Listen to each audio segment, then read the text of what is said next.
Quem conhece a igreja aí? É a nossa igreja Centro-Oeste, lá em Uberlândia. Eu queria falar um pouco hoje. Semana passada o Márcio trouxe um versículo e eu fiquei pensando nesse versículo, remoendo nele, e aí até não sei se chegamos a compartilhar alguma coisa. Não falando no outro jeito, porque depois foi ele que falou. Bom, e eu fiquei remoendo esse versículo, pensando, e eu queria hoje que a gente fizesse uma reflexão um pouco sobre a questão da igreja, né? do que é a igreja. É óbvio que tem muita coisa, tem muitos versículos. Essa é uma pequena reflexão de alguns pontos que eu peguei e daquilo que a gente tem ouvido por aí, alguma coisinha sobre um movimento das pessoas que são sem igreja, né? E aí o questionamento é, né? Ir ou não à igreja? Por que vir à igreja? É muito fácil, né? Eu chegar e falar: hoje eu não quero ir na igreja, não vou na igreja, acabou. O que vai acontecer? Nada. Principalmente a nossa igreja, a gente não tem, né? Não coloca falta, não fica, né, apavorando os irmãos, né? Então, assim, a gente, como igreja, a gente entende que é a consciência do irmão. O irmão tem que saber o papel dele, né, dentro do corpo, né? Não necessariamente porque ele é o pastor, ou porque é presbítero, porque é líder, ele tem que vir, né? Quer dizer, ele tem que vir. Mas se acontece alguma coisa, tem alguma situação, né, com a família, com a esposa, o pastor Diogo não veio hoje, óbvio, por motivos óbvios. Tá cuidando lá do bebê e tudo, a gente sabe, né? Teve época que irmãos não podiam vir, tá cuidando. Então, assim, são motivos que a gente entende, são plausíveis, né? Agora, tem vezes que a gente não vem na igreja por fraqueza da nossa carne mesmo, que a gente chama dos crentes de sal, né? Choveu, fez frio, aí a gente tem motivo a estar lá na coberta, né? Já está triste, o Corinthians perdeu de 4, né? A gente está meio assim, fala assim: hoje eu não vou. Quem já não fez isso, né? Esse é um pecado em que nível, né? Não sei, quando chegar no céu você pergunta para Deus. Mas eu penso que essa é uma fraqueza, né? E a gente precisa lutar contra a nossa carne, de estar junto como igreja. Mas vamos entender um pouquinho aqui, dentro dessa reflexão, que eu queria abrir com esse, né? Que é o Salmo 122:1. Alegrei-me quando me disseram: vamos à casa do Senhor. Né? Quando eu leio isso, eu já lembro da escola dominical, eu lembro quando eu era criança, e aqueles momentos gostosos de gincana, tudo.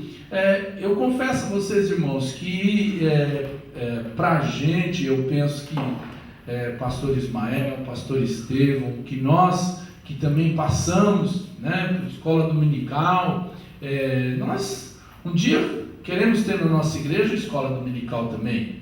Isso é tudo uma questão de demanda, né, de fluxo e do momento da gente entender. Não, esse é o momento, né? E por enquanto nós temos alguns outros artifícios que a gente usa como igreja, né? A nossa classe das crianças, né? O pequeno grupo, que é um momento de crescimento, tá lá, crescimento e partilha. O melhor dos nossos pequenos grupos é o quê? É a comunhão, né? E eles são a sua igreja na intimidade. Então, a extensão da igreja é o pequeno grupo, né? Nós vemos assim, como tem sido bom, especificamente o nosso pequeno grupo lá, como tem sido bom. Esse último agora, tinha bastante gente, o Márcio levou a vizinhança toda lá, e assim, tem sido muito bom, tem sido muito gostoso, e da gente aprender, né? É um momento assim também de você ter intimidade, assim, que você pode falar, pode perguntar, e isso é a extensão da igreja, né? É a extensão da igreja. É só ir no pequeno grupo? É só vir na igreja? Né? É todo um conjunto. Né? Mas eu entendo que esse salmo ele já especifica muito sobre essa questão do papel, né, da igreja. O que é, né, a igreja? Né? O que é esse momento de igreja? O momento de igreja é quando falar para você, vamos para a igreja. Não ser um peso, né? Nossa, vou ter que deixar o que eu estou fazendo, vou ter que parar de fazer o que eu estou fazendo para ir para a igreja. Não, é alegria. Alegrei-me quando disseram, vamos à casa do Senhor. Bom, eu só, para a gente pensar um pouquinho aqui, a nossa cabeça aí um pouquinho para fora, eu peguei algumas igrejas, assim, quando a gente fala da igreja, quando pensa em igreja, quando as pessoas lá fora pensam em igreja, eles já pensam, né? Ou se você falar da congregação, você já vai lembrar o templo cinza e tal. A maioria, tudo que é lugar é assim, eles vão tudo que é canto para fora, outros países, e é esse estilo. Só que aí é congregação cristã no Brasil, no Paraguai, né? Tipo assim, não sei como é que é. Essa é uma igreja congregacional, então ela é uma igreja que também é uma das primeiras do Brasil. Então tem muitas igrejas congregacionais que elas têm assim, esse estilão também, assim, meio de capela, de igreja católica e tal. Então tem muitas, até um tempo atrás a presbiteriana, né, a independente de Osasco, né, mãe, ela era capelinha, né, quando começou lá também. Então tem muitas igrejas ainda que são aquelas, a arquitetura, né, aquela arquitetura barroca. E a igreja congregacional hoje já tem templos grandes, enormes. A Adventista é uma igreja que ela teve muita mudança na questão do visual, da modernidade, né, da estética, dos prédios e tal. Uma que é clássica é a Assembleia de Deus, né? Então a gente vai em muitos lugares, você vê a Assembleia de Deus, é bem esse estilão, assim, principalmente no interior. Mas a Assembleia de Deus também como uma igreja grande, nas suas várias vertentes, Belém, Madureira e E você tem a Assembleia de Deus aí também, que hoje tem assim, prédios assim, muito suntuosos também. Essa igreja é uma igreja luterana. Essa daí, ela é lá na Islândia, ela levou 38 anos para ser construída, e ela tem 74,5 metros de altura. É o edifício mais alto da Islândia, né? Uma igreja luterana. Então, lá realmente todo mundo conhece a igreja luterana. Igreja protestante também. Que eu estou trabalhando mais com as protestantes, evangélicas. E esse daí é o grande templo de Salomão, que vai ser construído no Brás, mais de 70 mil metros quadrados, muito dinheiro, muita grana que está sendo investido aí da Universal. Eu aqui não estou entrando, não vou entrar no mérito, é certo, se é errado, igreja grande, pequena, não, a questão não é essa. A questão, só estou trazendo os irmãos assim, uma questão visual, né, da gente tá pensando igreja também na questão do formato do templo, né, e dos processos, né, que envolve tudo isso, né. E aqui uma igrejinha simples, uma igrejinha de madeira, igreja de interior. Eu tive em Porto Velho agora, então assim, vi muitas igrejinhas. Rapaz, passei num lugar assim, onde que é a base da Jocum,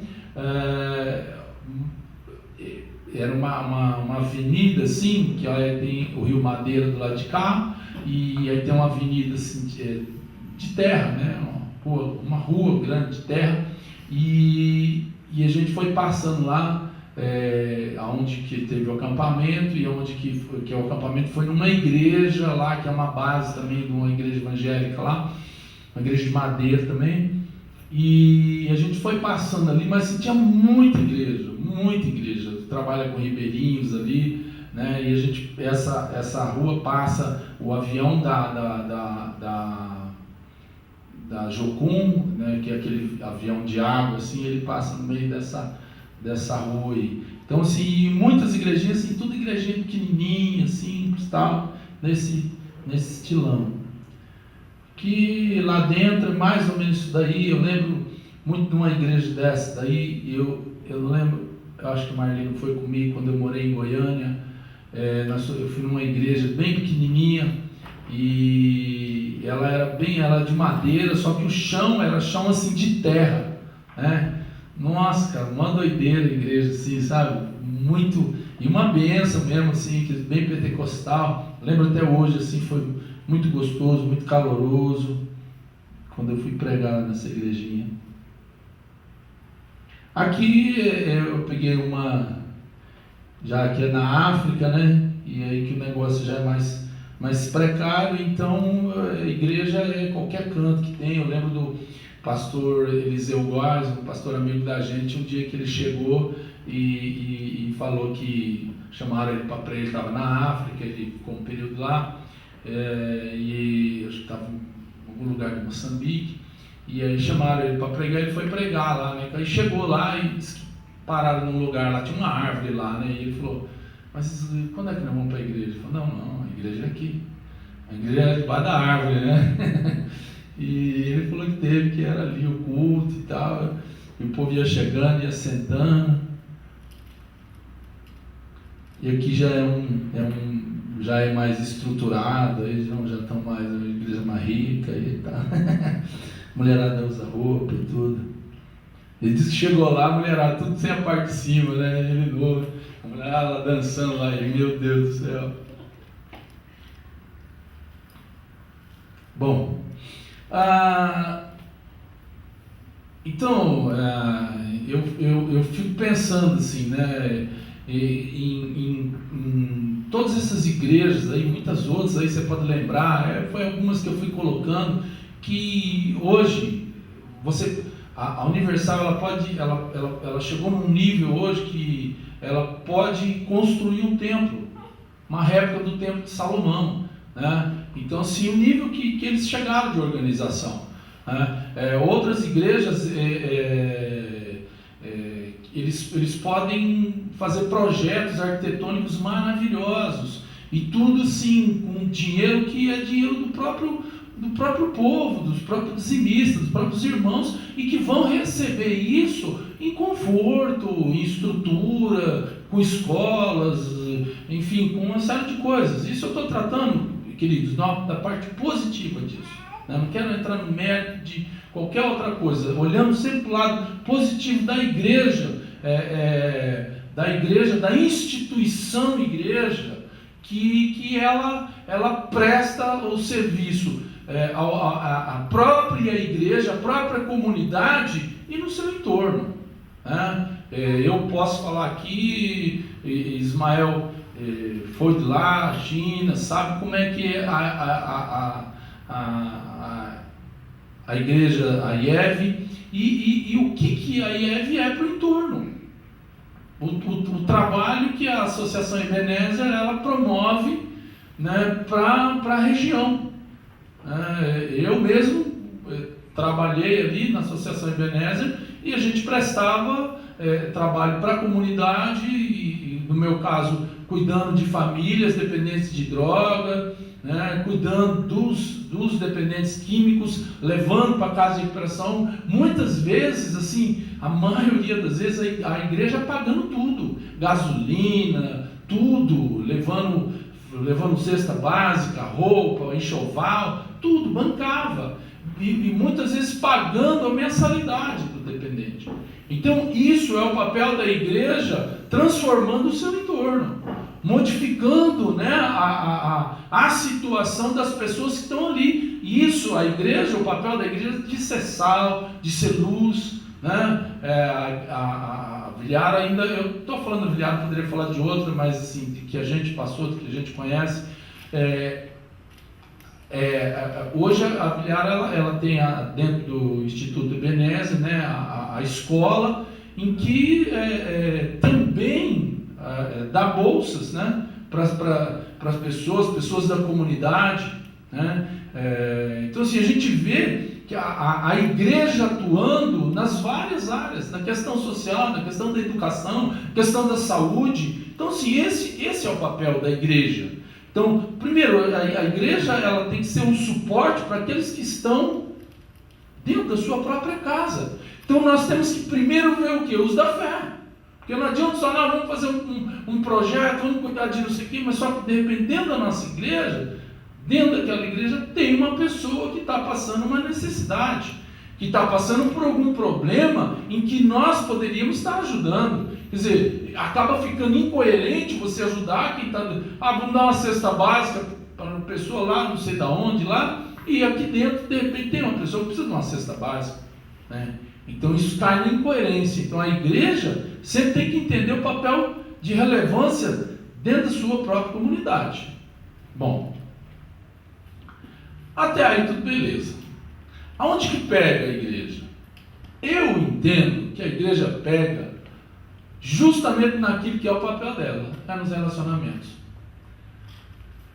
Porque o que acontece? Enquanto nós estamos aqui, nós adoramos, a nossa relação é com Deus, que a gente briga com Deus e a gente fala algumas coisas para Deus, e Deus sempre vai relevar e Ele sempre vai ser Pai, sempre vai cuidar da gente. Mas a gente fala coisas para os irmãos que tem hora que fica complicado, né?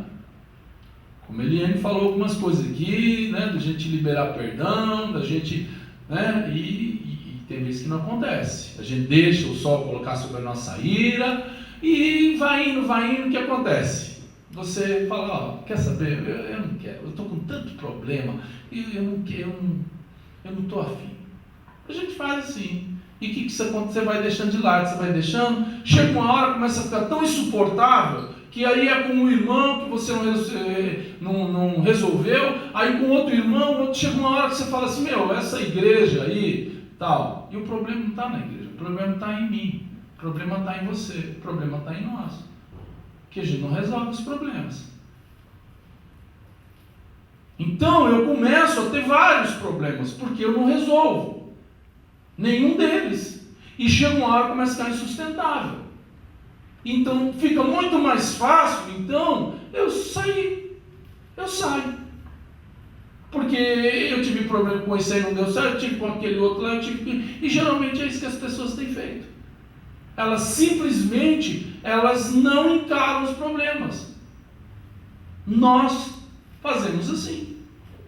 É muito mais fácil a gente não encarar do que a gente encarar e ter problema e ter que ficar se relando, né? Porque relacionamento é isso, né? Ficar se relando, né? Ficar com o irmão lá, né? Relando. E quando o irmão está suado, fedendo, com uma catingazinha, né? Aí você não quer. Gostou de relar com o irmão domingão, né? Cheiroso, perfuminho. Irmão, nossa, que azarrou. Aí chega aquele irmão, nossa, irmão, que isso? Catingou?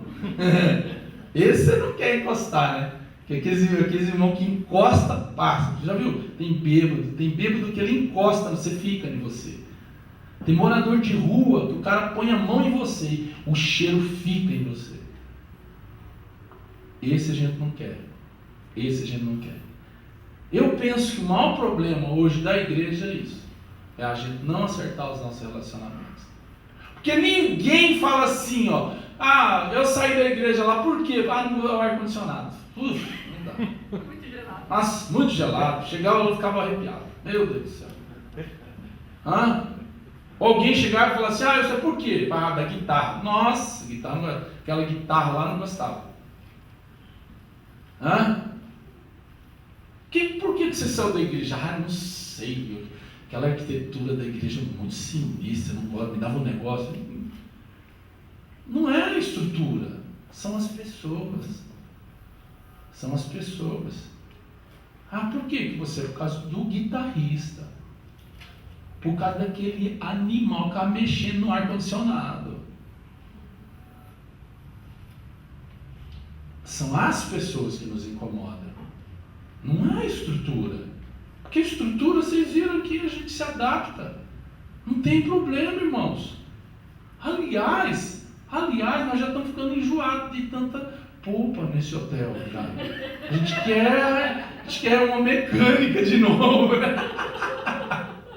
Falei, irmão, tá bom já a nossa experiência, né, como hotel, mas não sei, eu estou pensando aqui na minha cabeça, ó, nós não temos DNA para o hotel, não.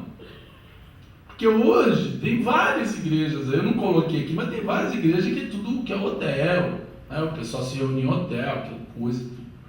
Nossa, tem um lugar muito mais chique que aqui, né? Então, assim, tem gente que vem aqui e fica intimidado. Nossa, muito luxo, muita coisa, muita formalidade, tal. Então, é um momento da nossa igreja, é um momento de transição. Nós estamos digerindo tudo isso aqui, né? O que é que está acontecendo? O que é esse processo? O que é esse momento nosso, como igreja? Né? E se preparando. O que Deus vai mandar para a gente? Não sei, porque mandou um hotel bonito desse, até o outro, não sei não o que vai vir, né? Mas o fato é que não é isso que nos une como igreja, né? Não é isso. Bom, o pessoal diz assim: nossos antepassados adoravam neste monte, mas vocês, judeus, dizem que em Jerusalém é o lugar onde se deve adorar. Então, onde se deve adorar? Pode adorar em qualquer lugar, não é aqui, não é ali e tal. Então, assim, a alegação, né, do pessoal que hoje, depende porque aqui que você sai, você está na igreja, deu certo, tá, aí você fala, aí o que eu vou fazer? Eu não quero mais saber, eu cansei. Deu problema na igreja, deu problema na outra, deu problema naquela outra, eu quero saber de uma coisa, eu não vou em igreja mais nenhuma. Porque eu posso adorar aqui em casa. Não precisa ser em Jerusalém, não precisa ser lá em casa, eu posso adorar. Eu posso fazer meu lugar de adoração. Sabe por quê? Porque lá em 1 Coríntios 3,16 diz assim: vocês não sabem que são santuário de Deus e que o Espírito Santo habita em vocês? Espera aí, gente. Nós não precisamos disso aqui. Porque nós somos a igreja. A Bíblia está dizendo que eu sou o templo. Então, para que eu vou me reunir com um bando de gente tudo gananciosa, tudo pecador, tudo cheio de problema? Para que eu vou me reunir com um povo desse? Para que eu vou ter que passar por coisa que eu não preciso? Quantas vezes a gente falou assim, né? Eu não preciso passar por isso. Eu mesmo já perdi a conta. E geralmente eu estava errado. Eu não preciso passar por isso. Só que na hora, né, da nossa insanidade espiritual, né, você não tem lógica. Não tem lógica. Você fala, não tem lógica eu passar por isso. Claro que não tem lógica. Porque a nossa lógica não é a lógica de Deus. Porque a nossa lógica é uma lógica, ela é uma lógica lógica. E a lógica de Deus, ela não é lógica. Não sei se vocês entenderam. Porque a nossa lógica, 1 mais 1, 2. Uma lógica de Deus pode não ser essa. Não vou nem falar de física quântica aqui, né, Chico? Porque eu já ouvi os caras falar, não, tem um intervalo de 1 em 1 e não sei o que e tal. Então, se 1 em 1 não pode não ser. 1 mais 1 pode não ser 2. Né? A lógica de Deus é uma lógica onde a justiça dele parece equivocada diante da nossa. Porque a nossa lógica é lógica. Então vou explicar. A nossa lógica. Se eu sou um patrão e eu contrato 3 funcionários no dia, o primeiro funcionário ele começa às 8 horas da manhã, que é a hora que começa o turno. O segundo começa depois da comida, depois do almoço, que é 1 hora da tarde. E o outro vai começar às 4 horas da tarde, termina às 5 horas o expediente. Então um começou às 8, outro começou a 1, metade do dia, o outro começou faltando 1 hora para terminar. Qual é a lógica? Como é que você vai pagar eles? Proporcionalmente, não é? Então o que trabalhou o dia todo ganha o dia todo, o outro que trabalhou só a metade ganha metade, e o outro proporcionalmente, faltando 1 hora, quanto 8 horas, ganha o quê? 8%? Essa é a lógica nossa, certo? Mas o que Jesus contou a historinha? Jesus contou a historinha para o cara dizendo da lógica do pai, né? Falou, meu pai, a lógica do meu pai é assim. Tem 3 caras, um mais ou menos nesse mesmo estilo, e aí só que chegou no final do dia, os 3 ganharam igual. Aí, o que veio no meio-dia falou assim, pô, peraí, cheguei aqui, ó, aquele cara lá, não, o que veio no comecinho falou, poxa, eu cheguei no começo e aqui o cara, vocês entenderam. Enfim, o que chegou, falta 1 hora, ele está tranquilo. Mas os outros 2 ficaram indignados. Porque um chega no comecinho e vai ganhar X, o outro na metade ganha a mesma coisa, e o outro trabalhou só 1 hora para ganhar a mesma coisa. Tem lógica? Não. Tem justiça? Não. Mas Deus está dizendo o seguinte, eu pago a mesma coisa para os 3. Isso para ele é lógico, isso para ele é justo. Você entende? Eu não entendo, mas é assim que ele faz. Por quê? Porque ele está nos ensinando a uma coisa assim, o que é seu, Ismael, é seu. O que é do Zé, é do Zé. O que é do China, é do China. Acabou. Mas eu cheguei primeiro, mas eu sou pastor, mas o China nem mora aqui. A gente está preocupado com o outro, né? O que o outro tem. É tão interessante que essa questão da justiça nossa e da nossa lógica, ela é interessante assim. O Leandro dá um exemplo fictício, tá? O Leandro, ele estudou com uns meninos lá em Berlândia e tal, e tinha uns meninos lá, 2 meninos que estudou com ele, né? Os 2 lá, 2 meninos que não era de muito, um não era de muito estudar e o outro assim estudava bastante e tal.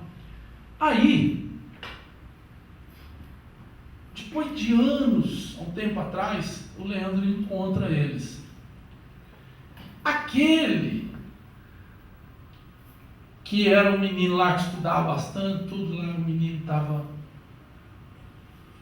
sem, ele não tinha carro, ele estava devendo, estava com o nome sujo, morava debaixo da ponte, estava usando droga, estava ferrado na vida. O cara estava detonado, não tinha família.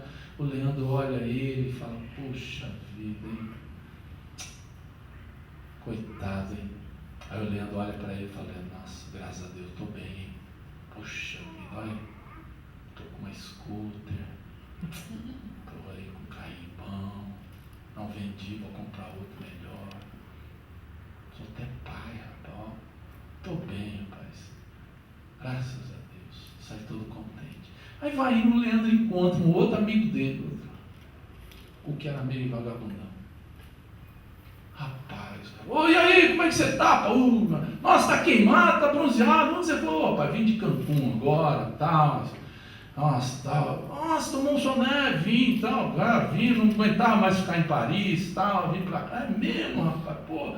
Eu sei como é que você tá, rapaz. Não, eu tô meio atrasado. Eu preciso no heliporto aí pegar meu helicóptero aí e tal. Rapaz, é mesmo, mas teu, não, meu helicóptero, comprei e tal, não sei o que. Acabei tendo problema no meu carro, aí quebrou o meu Lincoln e tal.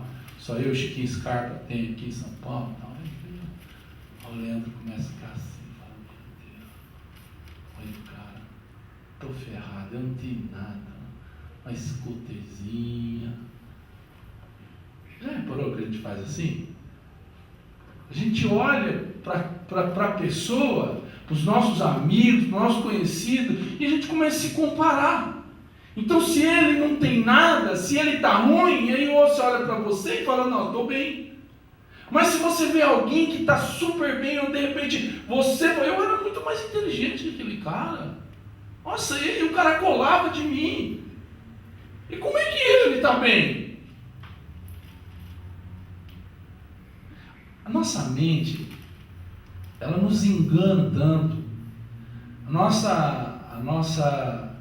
nossa lógica, né? Ela nos engana tanto que você pode sobreviver a tua vida toda feliz, tranquilo, grato, se você não tivesse visto esse cara. Mas porque você viu esse cara, você está em luta. E agora você vai ter que ficar remoendo e ter que ficar dentro de uma lógica humana, dizendo assim, não, eu sou abençoado. Eu não tenho helicóptero, mas eu sou abençoado. Eu estudei, eu era mais inteligente que aquele cara lá, mas eu sou abençoado. Ele tem mais que eu sim, mas eu sou abençoado. Então a nossa gratidão é uma luta. Então a gente precisa fazer o quê? A gratidão é o quê? É um sentimento? Não. É um exercício. Então eu preciso exercitar a gratidão. Eu preciso declarar para mim. Eu preciso lembrar que eu tenho que ser grato. Eu preciso fazer aquilo lá que Jeremias falou, trazer à memória aquilo que me dá esperança. Lembrar de onde eu vim, de quem eu era, aquilo que Deus fez. Olhar para aquilo que Deus está fazendo em mim e não no outro. No outro eu tenho que ser objeto de bênção, eu tenho que abençoar o outro. Eu tenho que ser extensão de Deus na vida do outro. E não olhar com um olhar invejoso. A gente vê os salmos, alguns salmos, o próprio salmista declarando a inveja dele com os inimigos. Porque a gente é assim, a gente fala, puxa vida, como é que aquele cara traficante, ele é ladrão, ele é isso, e ele está bem, ele está alegre, ele tem, olha lá. E eu sou um servo, eu sou um servo de Deus, sou um bom dizimista, e por que eu estou assim? Então eu não estou olhando para aquilo que Deus está fazendo em mim, eu estou preocupado naquilo que Deus está fazendo no outro. Então eu não consigo crescer, eu não consigo atingir o ápice de maturidade espiritual que Deus tem para mim. Por quê? Porque eu sou egoísta.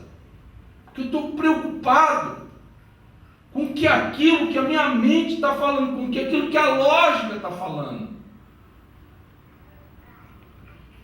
Olha, interessante, se você pegar, esse dia eu vi um vídeo, um menino, ele estava tomando leite, tomava leite, gostoso, tomava leite, e dali a pouco ele olhava assim, viu um negocinho preto, mas tomava leite, dali a pouco, não sei quem que falou assim, o pai que parece que sacaneou, colocou uma baratinha, mas aquelas de borracha, e falou, tem uma barata aí. Quando o menino viu que era uma barata, esse moleque entrou em desespero. Eu estou passando mal, eu vou morrer. Já viram isso daí? A pessoa comer alguma coisa, ela come de boa, está tranquilo lá, tá. Mas depois que alguém fala, você comeu isso. Até então, o trato intestinal está tudo funcionando aqui, os neurônios estão tudo na boa, todo mundo trabalhando tranquilo. Não, vai lá, manda aqui, manda esse hormônio, vai lá de boa, está tudo tranquilo. Quando falou, olha, você comeu carne de gato. aí a mente começa a entrar em parafuso, começa a processar, os neurônios começam a entrar em conflito e começa a dizer, não, carne de gato, você não pode, carne de gato é nojento, carne de gato é isso, carne de gato é aquilo e tal, e você começa a lembrar do teu gatinho, aí a tua cabeça vem, os neurônios começam a entrar em conflito, aí vem para o teu organismo, o trato intestinal começa a dar um revertério, que ele começa a mandar enzimas, e aí o negócio começa a fritar aqui, e aí você começa, o que você faz? Vomita. Se você não tivesse aquela informação, faria digestão, tudo tranquilo. O que acontece, queridos? Muitas vezes a gente faz assim também. A gente quer que ninguém dê essa notícia pra gente. A gente quer continuar com a nossa vidinha de crente normal. A gente não quer ter desarranjo. Então, o que tem muita gente fazendo? Eu fico na minha casa. Eu fico em casa. Eu aqui em casa eu vou lá, eu quero escutar aí, eu escuto. É que nem uma vez eu falei assim, nossa, eu perguntaria, e o acampamento, como é que foi? Eu falei, nossa, uma benção. Uma benção. Mas como é que foi lá? Eu falei, nossa, o louvor estava, é mesmo? Como é que foi? Eu falei, nossa, estava Ana Paula Valadão, Nívia Soares, David Killa. Nossa, foram tudo lá no acampamento da tua igreja, foram. É mesmo, cara? E como é que foi? Não, eu mandava eles cantar, mandava parar, cantava. É mesmo, cara? Eu falei, não, foi playback, lá punha lá o CD. Você viu por que eu falei isso? O que eu estava falando, né?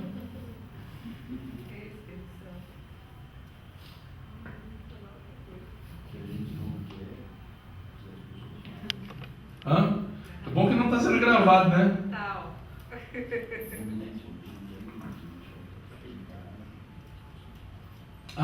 Muito bem. Então, é fácil a gente ter. Só estava testando vocês. Pastor, tá? A gente luta com isso, mas a gente sempre quer administrar tudo que está acontecendo, né? Então, é uma luta. Você sabe que, assim, tipo, vamos supor, você pode falar assim, cara, hoje não sei, não gostei do louvor, não gostei. Então aí eu te digo, ótimo, não é para você, é para Deus. Então tá do mesmo jeito. Que a gente não tem que gostar do louvor, que não é pra gente. Então a gente sempre está olhando para o nosso umbigo, a gente sempre está olhando para a gente. A gente está preocupado com a forma, mas será que Deus gostou disso? Será que Deus gostou daquilo? Olha, eu não gostei.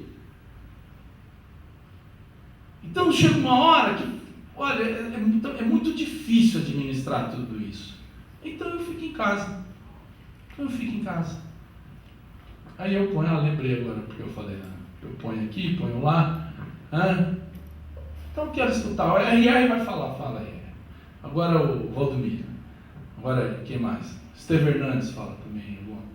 Quem está nas emissoras aí? Aí você vai escutando. Hoje nosso culto aqui em casa, o pastor Paulo Júnior vai pregar pra gente e tal. Aí você põe o CD lá do Paulo Júnior. Hoje quero escutar um pastor aqui. Isso não é igreja. Uma coisa é você estar na tua casa, você está passando uma dificuldade, você está com enfermidade, você não pode levantar, você tem algum problema, aí sim. Isso você pode, então, nesse momento, usar de tudo que você dispõe para cultuar Deus, da sua maneira. Você pode fazer um cultinho particular ali na tua casa. Mas isso não substitui a igreja.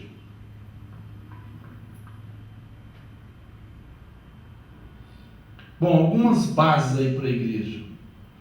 1 Reis 9:3 foi esse texto que a gente leu, que o Márcio leu semana passada, diz assim: e o Senhor disse, ouvi a oração e a súplica que você fez diante de mim, está dizendo a Salomão, consagrei esse templo que você construiu, para que nele habite o meu nome para sempre. Os meus olhos e o meu coração estarão sempre nele. É claro que aqui tem uma linguagem figurada também, da presença, porque esse templo uma hora ia ser destruído, mas de que Deus habita no templo a todo momento. Então ele fala aqui, ó, eu vou estar onde você vai adorar o meu nome para sempre. Queridos, a igreja é tão importante que quando Deus fala para Moisés levar o povo para a terra prometida, ele dá a dimensão de um templo, de um tabernáculo, para que eles pudessem levar esse templo, esse tabernáculo, essa igreja, um local de adoração, aonde tinha o átrio, o santo lugar e o santo dos santos. Tudo uma preparação para a vinda de Cristo. E quando então Cristo vem, o povo que só podia chegar até o átrio, agora tem livre acesso.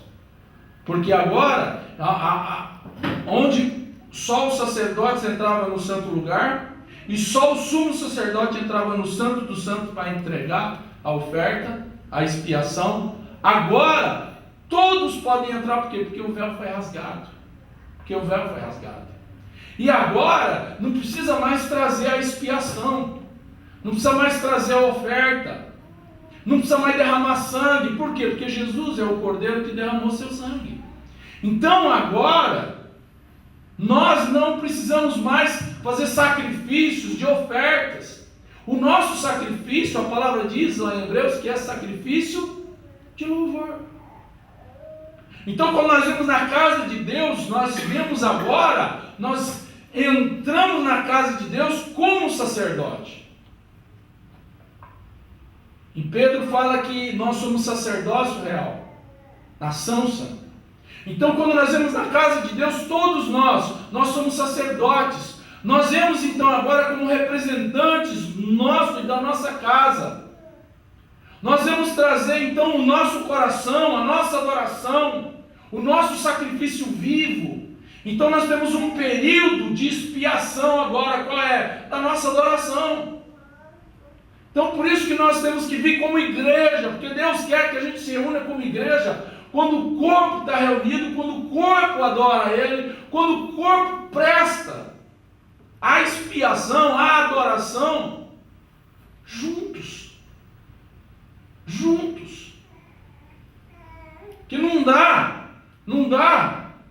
para eu falar, olha, eu preciso estar no interior, eu também preciso estar na praia, eu preciso estar em outro lugar, então fazer o seguinte, eu vou mandar meu pé para um canto, minha cabeça para outro, não dá. Por que Paulo trabalha tanto sobre nós sermos um corpo?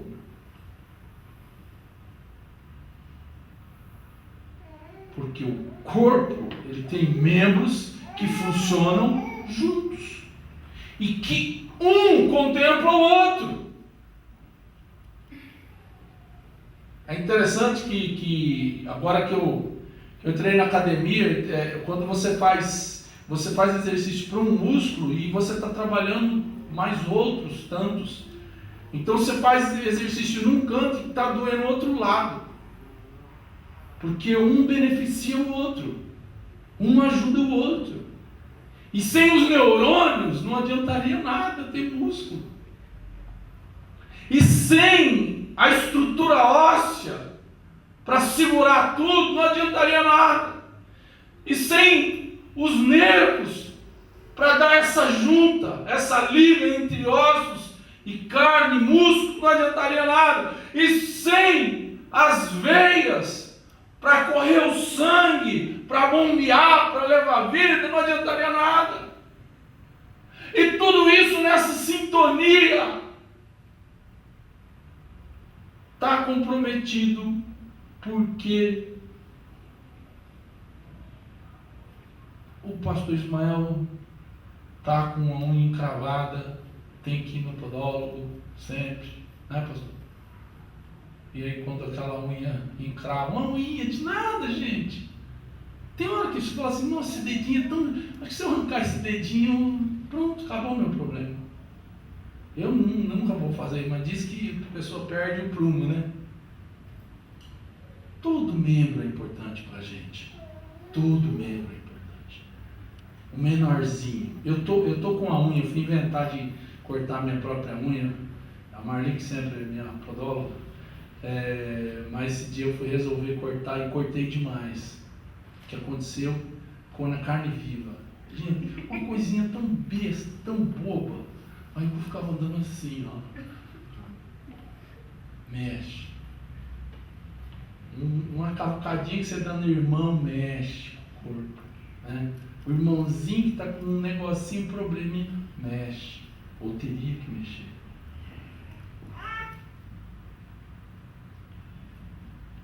Ixi, travou.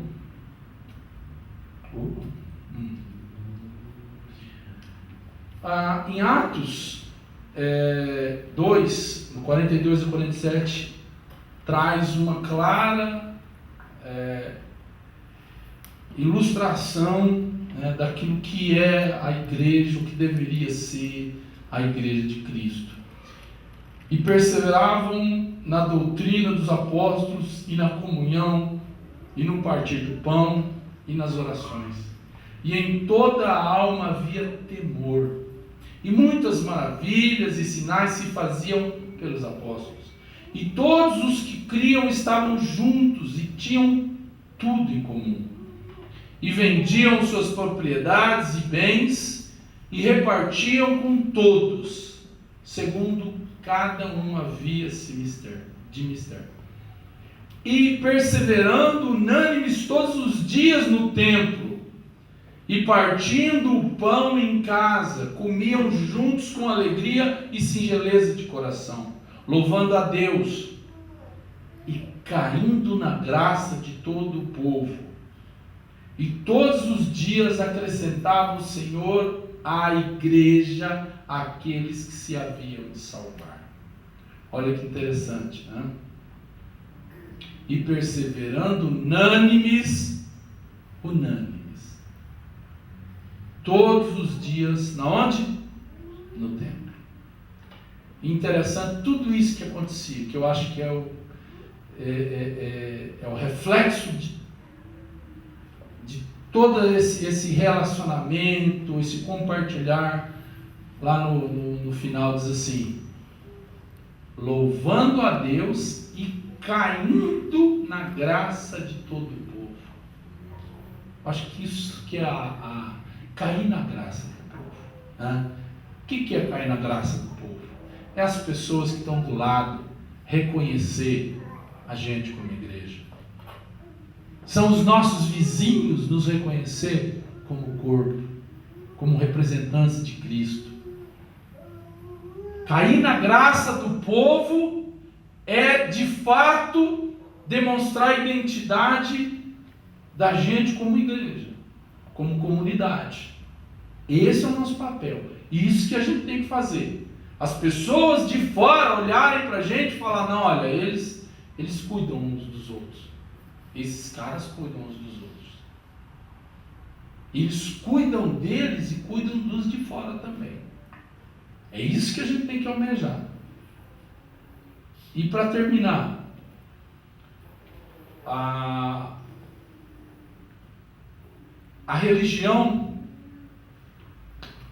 que Deus, nosso Pai, aceita como pura e imaculada é esta: cuidar dos órfãos, das viúvas em dificuldades e não se deixar corromper pelo mundo. Qual é a nossa religião? Qual é a nossa igreja? A nossa igreja é aquela em que a gente está tão bem, que a gente se cuida tão bem, que a gente consegue cuidar de órfãos e viúvas.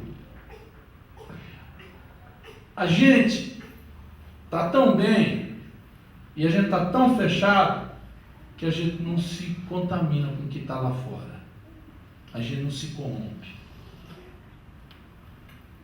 A verdade, para terminar, é isso aqui, que é Tiago 5,14.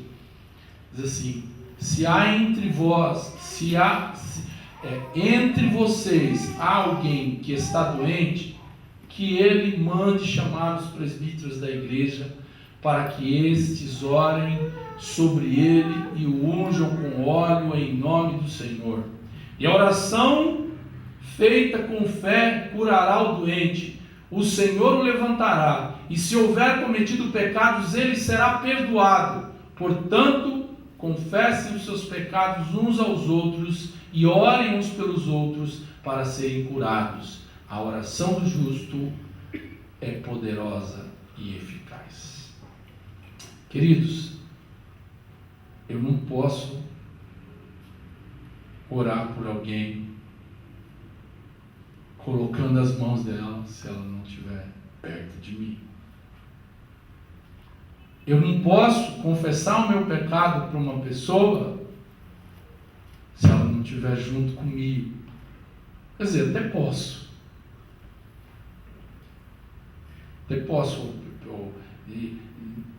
Não tem condição, a pessoa está do outro lado, está lá, você pode falar com ela na internet, pode falar pelo telefone, pode. Mas é fato que quando nós estamos juntos, olho no olho,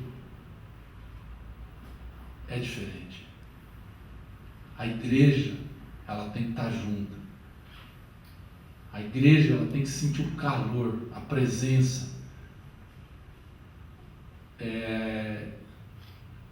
O Márcio esteve falando no final, no último culto, e ele compartilhou no PG, e de fato, para a gente, assim, para nossa casa, foi muito bom o culto de domingo passado, né? A gente recebeu o toque dos irmãos, a oração dos irmãos, né? A gente chorar junto, isso é bom, isso é reconfortante, né? E nós precisamos disso, precisamos do toque, precisamos do carinho, né? Todos nós, né? E nós precisamos, que em nome de Jesus, hoje você está aqui, né? Mas que Satanás não tenha poder sobre você e sobre a sua mente, de também lançar essa mentira, como tem lançado para muita gente, que acha que pode ser igreja sozinho. Nós somos a morada do Espírito Santo, mas eu e você somos o corpo de Cristo, juntos. E a gente só pode ser corpo de Cristo quando a gente se junta como congregação para adorar o Pai, para chorar junto, para se ajudar, para se curar, para se abençoar. Isso é igreja. Isso é igreja. Ficar sozinho em casa é deixar com que você se engane pelos sopros dos medos, dos seus medos, da sua justiça, da sua lógica, e não escutar a lógica de Deus. E a gente só escuta a lógica de Deus quando a gente deixa o Espírito Santo de Deus agir, falar do jeito dele. E muitas vezes na igreja a gente vai ser confrontado. E o Espírito Santo de Deus vai testificar em nós, porque vai testificar no coração dos irmãos. Porque tem hora que a gente vê que a gente está cheio de razão, mas você vê que existe um consenso nos irmãos de testificação de que você não está certo. Então, assim, alguma coisa está errada. Porque se nós somos corpo e está todo mundo dizendo que eu estou errado, eu estou dizendo que eu estou certo, Deus vai ter que falar para mim. E eu vou ter que deixar o Espírito Santo de Deus agir no meu coração, entendendo que quando nós estamos como igreja, nós queremos o bem um do outro. Então, quando eu estou junto dos irmãos, eu sou confrontado, eu posso lançar minha negativa, mas eu vou deixar o Espírito Santo de Deus tratar no meu coração e ele vai me convencer. Sozinho em casa eu não consigo fazer isso. Sozinho em casa eu me fecho no meu egoísmo, no meu achismo, nos meus medos. Simplesmente eu não quero confronto. E ser igreja é confrontar. É confrontar. Amém?